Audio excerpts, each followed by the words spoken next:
Hi, I'm Jeff Murr. I want to welcome you to True Texas History, where today I'm going to be talking about Francis R. Lubbock. And I decided to go ahead and do this with all the controversy about Lubbock wanting to take down some monuments there in the city. Of course, the monument is to his brother, Thomas Saltus Lubbock, who was his younger brother, who I talked about yesterday. But Francis, he was a fascinating guy. He and of course the other Lubbock brothers were born in South Carolina, um, and he initially, uh, you know, received a good education as a child. Unfortunately, his dad died when he was 14, so he ended up having to go to work, and he worked in various places. In fact, he was offered a position at West Point, which he turned down. Decided instead to go into business for himself. He went into business for himself running a drugstore. That was not successful. And shortly after that, he decided to go ahead and check on his younger brother, Thomas Saltus, who had gone down to Texas. So Francis came down to Texas, found his brother, and at that time, everything was going wild here. We were in the midst of gaining our independence from Mexico, and he found his brother down at Velasco, being part of the whole episode. Now, uh, Lubbock, after the war, settled down and decided to go into a mercantile business once again. Instead of a drugstore, he was selling flour, sugar, coffee. In fact, he claims to be the first person to have sold coffee in the Houston area.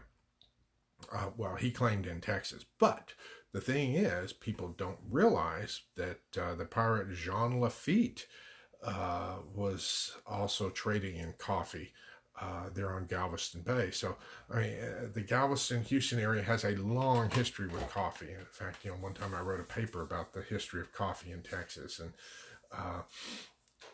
so, I mean, coffee was very popular here long before there was a Starbucks in Seattle.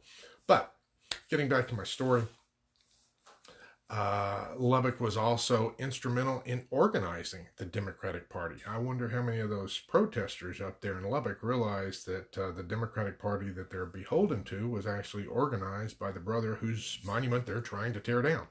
Doesn't make sense, does it? In fact, Francis was a delegate to the National Convention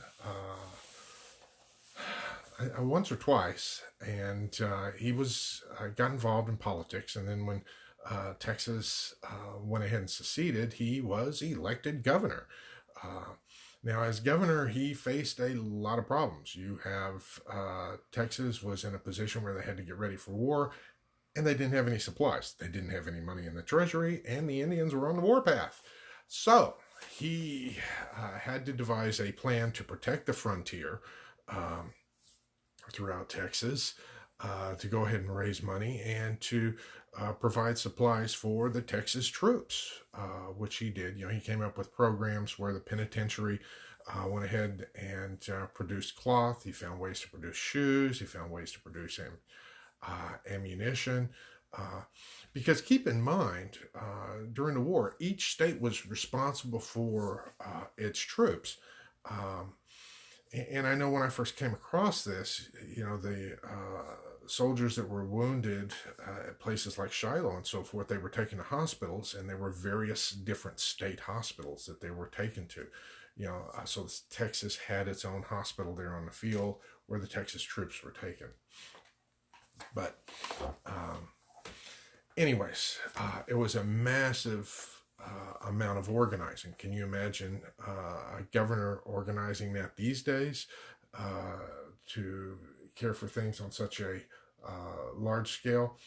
And he was fairly successful as a governor. Some people considered him heavy-handed, and that he was taxing the people too much. He did manage to go ahead and obtain some wealth, some money in the Texas Treasury. He resigned his position, and then the next governor after that was Pendleton Murrah, who is one of my relatives. But anyways, that's a whole nother story too. But Francis Lubbock went ahead and went on the staff of, let's see, what was it? Richard Taylor, I believe. No, it wasn't Richard Taylor. John Magruder. He was Prince John Magruder. He was on his staff for a while. Then he was on John Wharton, General John Wharton's staff. Now, John Wharton, that is the same family that Wharton County is named after. His uncle was referred to as the keenest blade of San Jacinto. But Wharton, he served on that staff, and after serving a while on the staff of Wharton, he eventually worked his way up to where he was an aide-de-camp to none other than President Jefferson Davis. And he was actually with Davis when Davis was captured. And like Davis, he ended up spending some time in prison at Fort Delaware. After the war, he returned back to Texas, went ahead and returned to the mercantile business. And eventually he actually served in another state position under Governor Hogg. And he was on the Board of Pardons and Paroles, of all things. But he led quite a life, and in fact wrote much of it down. He wrote a good history book, 6 Decades in Texas, where he talked about his various experiences and so forth in Texas, as he had to deal with frontier challenges, Indians, and going into business in Texas, and seeing the whole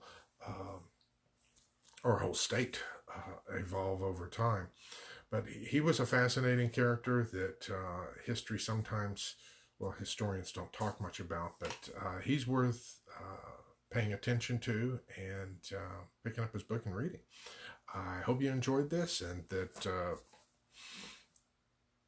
you enjoyed the introduction to another one of the Lubbock brothers. And till next time, this is Jeff Murrah wishing you vaya con Dios, my friends.